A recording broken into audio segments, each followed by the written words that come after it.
Oke, selamat datang kembali di Omah Lele Banyu Mili Channel. Kali ini kita akan bahas perbandingan antara kolam semen dengan kolam terpal. Pertama kita bahas dulu yang kolam semen ya teman-teman. Jadi untuk kolam semen ini dari segi biaya mungkin sedikit lebih mahal ya, cuman relatif sih. Kalau teman-teman sudah punya lahan yang siap untuk dibuat kolamnya ya mungkin lebih murah. Jadi mungkin kesimpulannya untuk biaya relatif ya teman-teman. Cuman dari segi perawatan yang pertama lebih mudah perawatan di kolam semen. Cara membersihkan juga lebih mudah dijangkau tergantung dalamnya kolam. Sebenarnya kalau untuk kolam ini 1 hingga 1,5 meter pun bisa. Lalu kedua, untuk pembuangannya juga lebih lancar. Jika ada yang mampet lebih mudah membersihkan seperti ini.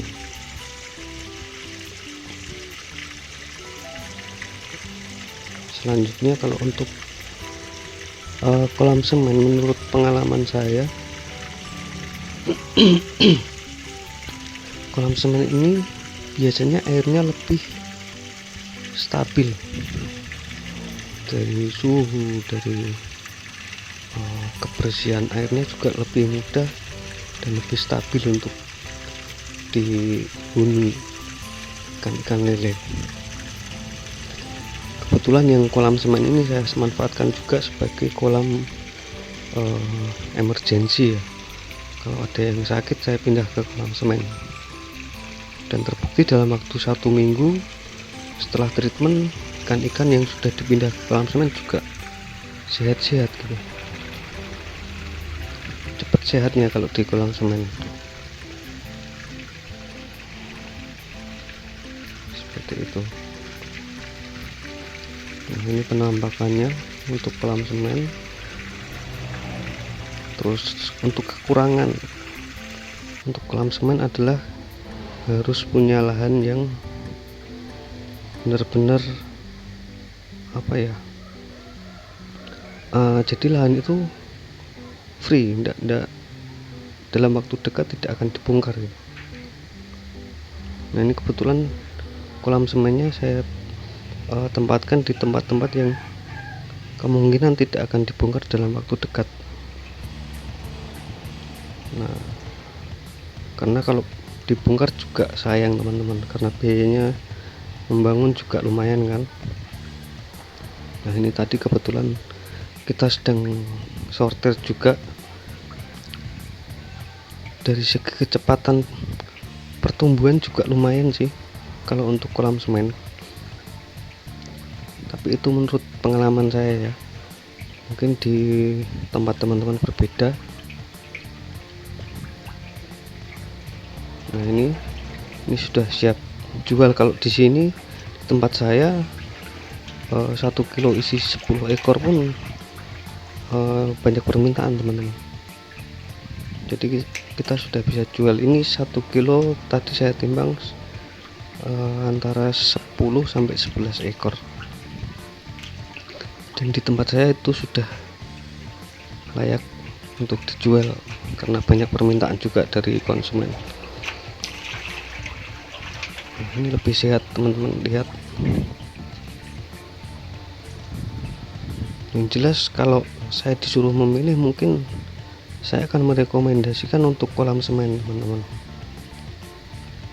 Cuman ya itu tadi, pertimbangkan tempat yang akan kita bangun kolam. Jangan sampai kita sudah bangun ternyata ada perubahan dan harus dibongkar kan, sayang teman-teman. Jadi kalau ingin membuat kolam semen harus benar-benar diperhitungkan lokasinya. hingga dalam waktu dekat tidak akan dibongkar. Nah, berikutnya kita akan bahas untuk kolam terpal, teman-teman. Jadi keunggulan kolam terpal ini kita bisa tempatkan di mana saja. Dia lebih fleksibel ya, lebih fleksibel, bisa kita pindah-pindahkan. Jadi kalaupun harus tempat itu harus mau dipergunakan yang lain, kita tinggal memindahkan saja kolamnya. Berbeda dengan yang kolam beton atau kolam semen ya, teman-teman. Nah, untuk kelemahannya dari kolam terpal tadi adalah kita kalau membersihkan itu harus naik turun ke dalam kolamnya. Itu ya lumayan tinggi sih. Itu kita urus pembuangannya saja, kalau sampai mampet itu juga sedikit lebih repot, teman-teman.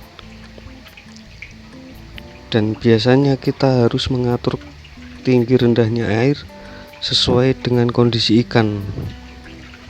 Apalagi kalau sedang musim dingin atau musim penghujan, biasanya suhu udara itu lebih dingin dan harus kita turunkan airnya. Nah, kita harus perhatikan itu, teman-teman. Oke, jadi kesimpulannya, kalau dari kedua kolam tadi, kalau saya harus memilih salah satu, saya akan memilih yang kolam semen, teman-teman. Itu kalau punya lahan yang cukup dan tidak akan dirombak dalam waktu dekat, bisa pilih kolam semen karena lebih banyak kemudahannya. Meskipun kolam terpal juga lebih mudah dalam segi pemindahannya, teman-teman. Itu jadi monggo silahkan teman-teman mau pilih yang mana, sesuaikan dengan kondisi teman-teman, lokasi teman-teman. Itu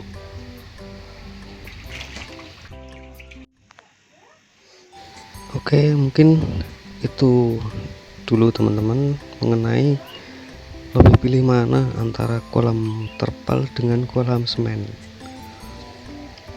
Mungkin bisa sedikit memberikan referensi untuk teman-teman yang ingin budidaya ikan lele. Silahkan dipilih sesuai dengan kondisi masing-masing. Yang jelas plus minusnya ya menurut pengalaman saya seperti itu. Cuman mungkin bagi teman-teman yang lain yang sudah terbiasa dengan kolam terpal mungkin berbeda lagi ya. Jadi monggo silahkan, kalau ada pertanyaan silahkan tulis di kolom komentar.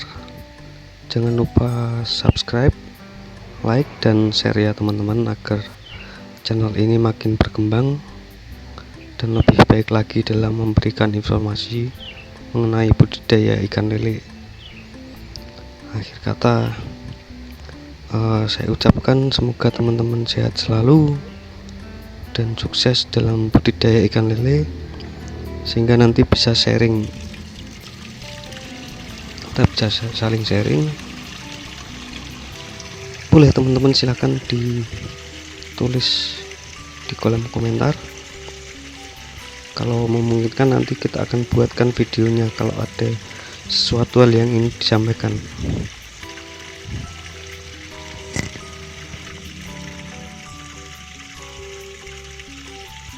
Oke, nanti saya tulis di sini ya teman-teman untuk plus minusnya dari masing-masing kolam, plus minus dari kolam semen dan plus minus dari kolam terpal, supaya lebih mudah diingat. Oke teman-teman, saya pamit. Sampai jumpa di video selanjutnya dari Omah Lele Banyu Mili. Sukses untuk kita semua.